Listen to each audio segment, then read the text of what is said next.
Every pregnancy needs utmost care and attention. But certain pregnancies need a little extra attention. An RH negative mother carrying an RH positive baby is at increased risk of complications. BSV is at the forefront to ensure safe delivery in every RH negative pregnancy.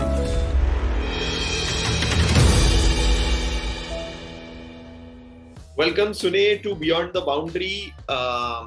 First things first, many congratulations on the captaincy. You're 20 ODIs old. How do you see this thing about captaining the Proteas women at the World Cup? Yeah, it's obviously a big honour and a privilege to captain the South African side at the World Cup. Something I didn't expect will happen anytime soon. So I'm taking this opportunity with open arms and really taking on the challenge, and hopefully I can make the team and the country proud. First things first, Dane van Niekerk's injury is certainly a huge blow to the team. Not only as a captain but as an all-rounder. What was your initial reaction when you got to know about all this? Yeah, it's obviously not ideal having Dane not here. She phoned me, I think the day after injury happened, and my heart broke with her. It's someone that the team looks up to, and to not have a year is obviously not ideal. But we've got a great team and a great squad here, and I'm confident that we can still do the job. Does it put an extra pressure on you, because you both are very similar in many ways? Right now you're the captain, but at the same time you're also a leg spinning all-rounder. So does it put an extra charge on you in terms of the role for all the players and everything? No, I don't think so.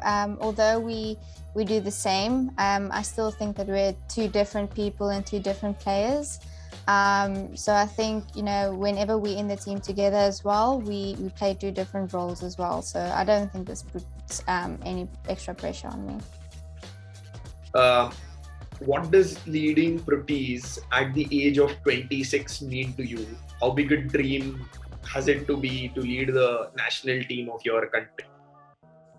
Yeah, when I got the call up to be captain, I spoke to my dad right away, and he said, "Sune, do you remember when we were next to the cricket field when you were about 8 or 9 years old, and you said one day you want to be a World Cup captain?"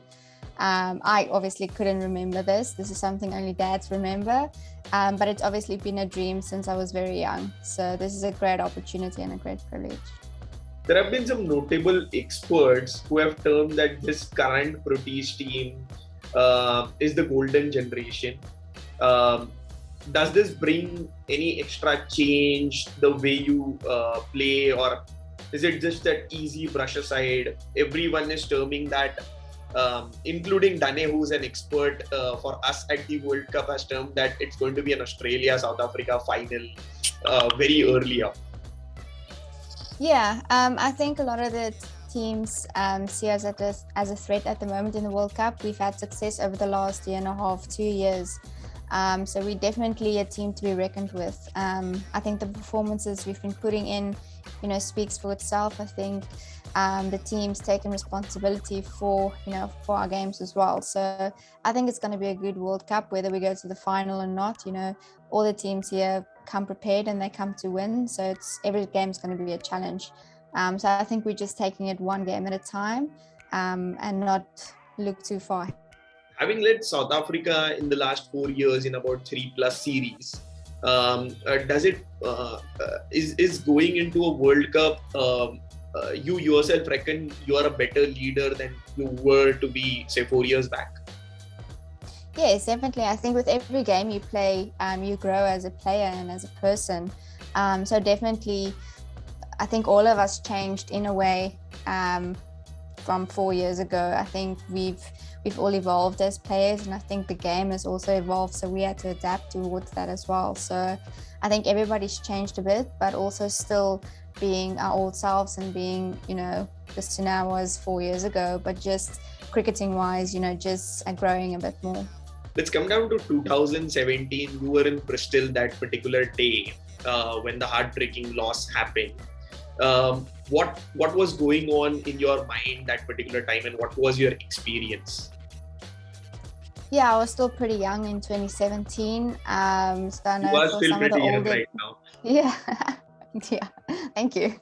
But I think, for some of the older players who kind of realized, it might have been one of their last World Cups. I think that was heartbreaking for them. And I think obviously for us, it was too, because I think we've come so far and we came so close to that final. That it hurt even more. So I think, if the opportunity presents itself this time around, I'm sure we're going to do the best that we can to not have that again. So from 2017 to 2022, a lot has changed.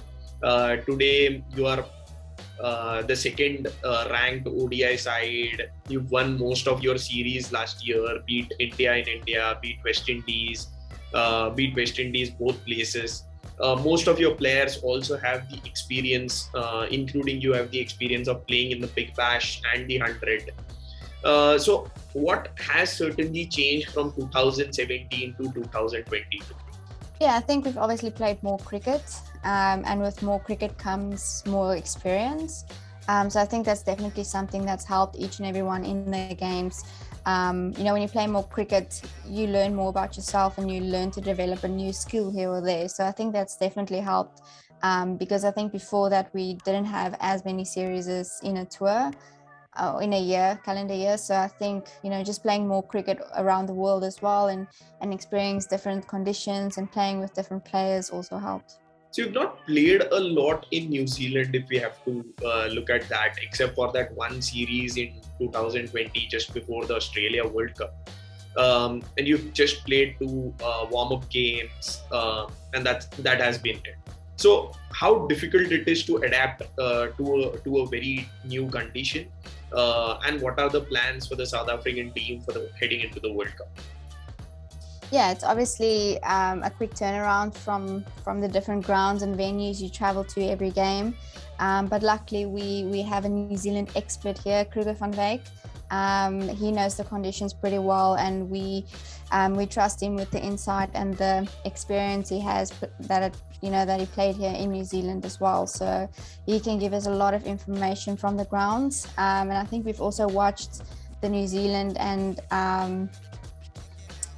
the series they just played. We could sum up the conditions there as well, and all the places we've played the warm-up games kind of played similar. So we know kind of what the conditions from South African perspective. We're just taking it one game at a time. We're focusing on our opening game, and then after that we'll start focusing on the second game.